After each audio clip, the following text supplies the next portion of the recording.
Beaucoup d'opérations effectuées dans les industries chimiques impliquent la mise en contact d'un fluide avec un solide finement divisé. Comme exemple, on peut citer les réactions catalytiques hétérogènes, la combustion du charbon et le traitement des minerais. La mise en contact entre les phases fluides et solides peut être réalisée par l'écoulement du fluide à travers un empilement de particules solides appelé lit fixe.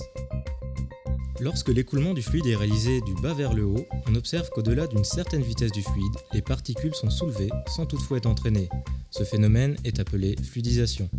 Lorsqu'on augmente encore la vitesse du fluide, le lit s'expanse. La vitesse minimale de fluidisation est fonction du diamètre des particules constituant le lit fixe. Ceci est illustré dans ce pilote comportant deux lits de particules de tailles différentes superposés. Pour des faibles vitesses de fluide, aucun des lits n'est soulevé. À partir d'une certaine vitesse de fluide, le lit, constitué des petites particules, se soulève. En augmentant encore la vitesse du fluide, le lit, constitué des plus grosses particules, est également soulevé et le lit de petites particules s'expanse. Lorsque le fluide qui s'écoule est un gaz, la fluidisation que l'on observe est dite hétérogène. Une partie du gaz de fluidisation permet de soulever les particules. Le restant du gaz traverse le lit fluidisé sous forme de bulle. Tant que le lit de particules n'est pas soulevé, il est difficile d'y plonger un objet. Une fois fluidisé, les particules étant suspendues dans l'écoulement du gaz, il est facile d'y plonger la boîte. De la même manière que dans un liquide, des objets légers flottent à la surface du lit fluidisé, tandis que des objets lourds coulent.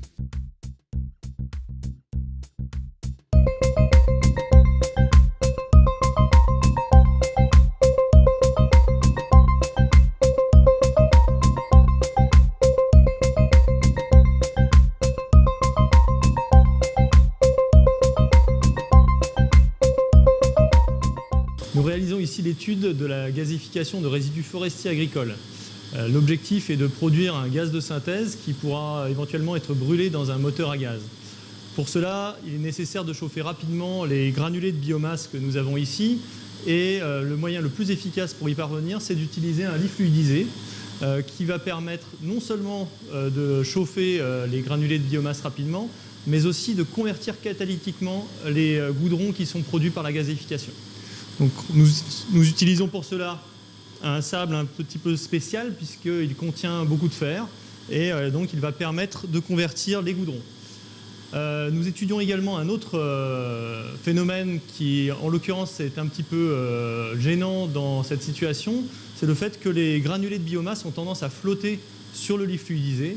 Et donc, nous essayons de comprendre ce phénomène et d'essayer d'améliorer le mélange entre le sable chaud et les granulés de biomasse qui rentrent dans le lit fluidisé.